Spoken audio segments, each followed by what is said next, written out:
আজকের এই ভিডিওতে আমি সামান্য কিছু বক্তব্য একজন হুজুরের আমি আপনাদের দেখাই। আর খুব গুরুত্বপূর্ণ বক্তব্যটা, সামান্য সময় দিয়া ভিডিওটা দেখিয়ে যান যদি খুব ভালো হইব। আর খাস করে হিন্দু ধর্মাবলম্বী ভাই হলে এই ভিডিওটা খাস করে দেখিও। ব্রাহ্মণে যে সময় মন্ত্র পড়ে তখন এই মন্ত্রের মাঝে ফার্স্ট শুরুয়াতও বলেন তারা কলিমা পড়ে, আমরা যে ইসলাম ধর্মর কলিমা যেটা ওটা পড়ে। তবে আমরা তো কোরআন শরীফ শুরু করতে সময় ফার্স্টেও কলিমা দিয়া শুরু করি, বিসমিল্লা দিয়া, আউযুবিল্লাহ বিসমিল্লা দিয়া শুরু করি।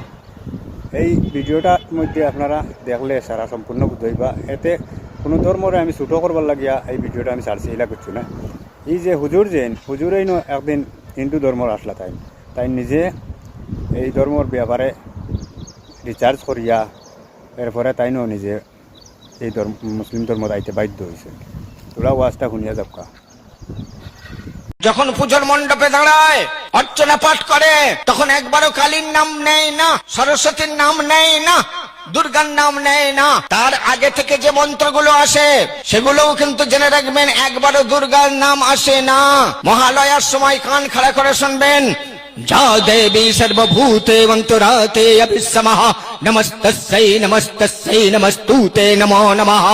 কান খাড়া করে শুনবেন, একবারও দুর্গার নাম নেই, অন্য কোন দেবীর নাম নেই। কার আসল নামটা ভেতরে চাপা আছে প্রকাশ করে দিচ্ছি শোনেন।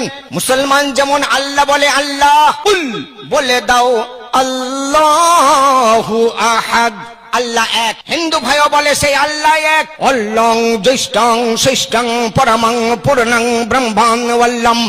আল্লাহ রাসূল মুহাম্মদ আকবর সাল্লাল্লাহু আলাইহি আদাল্লাবুকে কাকাম ওয়াল্লাবুকে নিখাতকাম। একবারও ভগবান বলল না, ঈশ্বর বলল না, একবারও গড বলল না রে। তো ভাই অকল বুঝতে পারছেন এই ভিডিওটা দেখিয়া।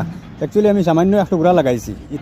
এটা ভিডিও অ্যাকচুয়ালি বেশি আইডিট দেবা ঠিক না, কারণ আজকালকুর সিচুয়েশনটা ভালো নাই, খুদা মানুষের মনকিতা আইব। ওর কারণে এই হুজুরেনর ভিডিও এটা প্রচুর পরিমাণে ভাইরাল আছে। আরও বেজান ভিডিও আছে তানোর আইডিট ঢুকলে এটা বেজান ভিডিও পাইবে। আর অন্য রকমের মাত কথা আছে, কোরআনও কিতা আছে না আছে, গীতার মধ্যে কিতা আছে না আছে, সব কিছু পাইবা। আর আমি সামান্য ভিডিওটা আমি আপনাদের লাগাইলাম, কমেন্টও আপনাদের মতামত জানাইবা। এই মানে যেগুলা তাই ফলিয়া শুনাইছেন এগুলো হাসাওনি, মূর্তির নাম লওয়া হয় না, তে মূর্তিকে কিতার লাগি সামনে রাখা হয়, সামান্য আপনারা কমেন্টও জানাইবা।